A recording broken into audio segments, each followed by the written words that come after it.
Now, always within the area of domestic violence, what do you think writing or literature could do to sort of address it, to better address it, so there can be an end to it, or at least reduce it to the bare minimum? Well, again, I think that good literature in this regard, Kamal Brathwaite, one of the outstanding poets from Barbados.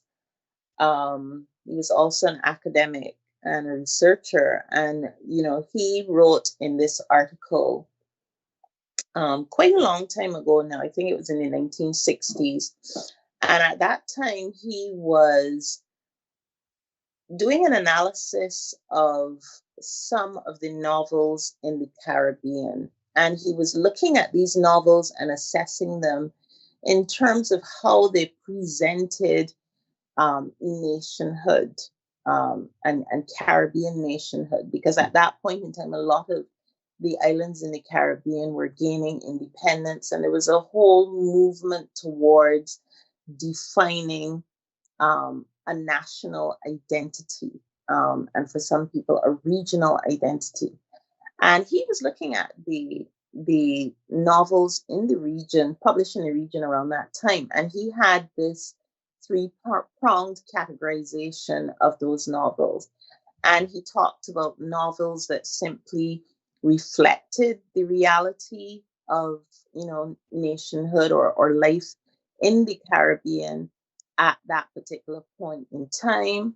And then the second category was novels that just went beyond that a bit to question certain aspects of what existed. So the first category just reflected what existed.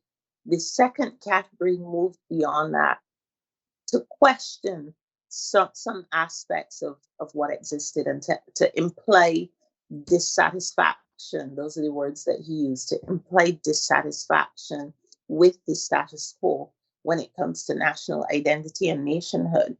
And this third category of novel, which he considered at the top of the heap, so to speak, was the novel that not only reflected the reality, not only implied dissatisfaction with the bad bits, but went beyond those two things to point a way forward, to chart a course for national identity and regional identity in the Caribbean.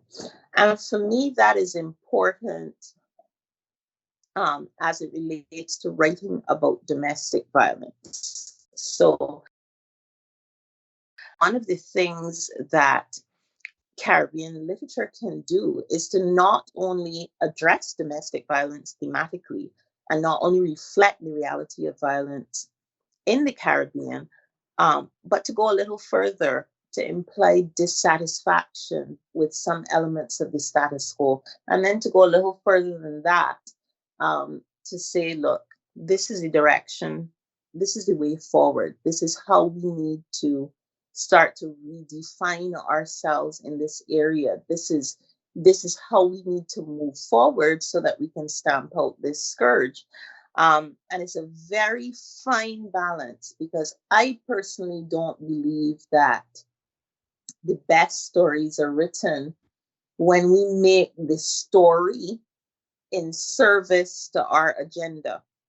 I actually don't think that that works very well, and yet to come across um, somebody who says to me, a writer who says to me, well, I just wanted to write a story about violence and to show how terrible it was, etc., etc., and I'm happy with this story. I have a different approach, and I believe in a different approach. But certainly, I think once we receive those stories to tell, we have a responsibility in terms of how we tell the story. So I'm really excited about some of the recent fiction coming out of the Caribbean as it relates to domestic violence, and how some of our writers are beginning to approach representing violence in their work. I can think about Lisa Allen Agostini, for example, from Trinidad. and she wrote recently The Bread the Devil Needs. It's about domestic violence in Trinidad, and that was also a finalist for the Women's Prize in the UK, and deservedly so. So that's an example of how we're moving forward to redefine how we look at violence and how we write about violence. So I think it's really important that our literature um, moves beyond the mimetic. It goes past just kind of presenting, using a mirror or holding up a mirror and reflecting what is, and that it moves into the realm of what should be. And it's easy to say that, it's kind of a lofty ideal, but I think it is absolutely possible. And I think we have people who started to do that already. Thank you. Thank you so much for that. All right. I like what you said, no, at the point that writing is a responsibility. Like you got a message that you need to communicate. I think it's the second time you are actually saying it. I think it is important that people understand the relevance of that as a writer. When you have the power to write, you are super powerful. You have a superpower, as it were, no? I think James Allen, the English writer, says in one of his books that artists are the creator of the other world, which means that there is an infinite amount of power that you have if you know the power of pen. So I agree with you. It's a responsibility.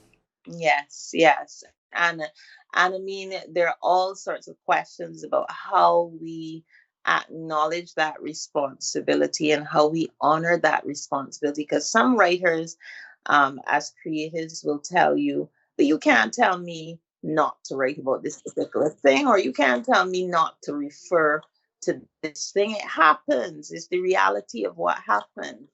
Um, and I do believe in that. I don't believe in censorship. I believe that writers should be able to write about what they feel creatively moved to write about, to talk about.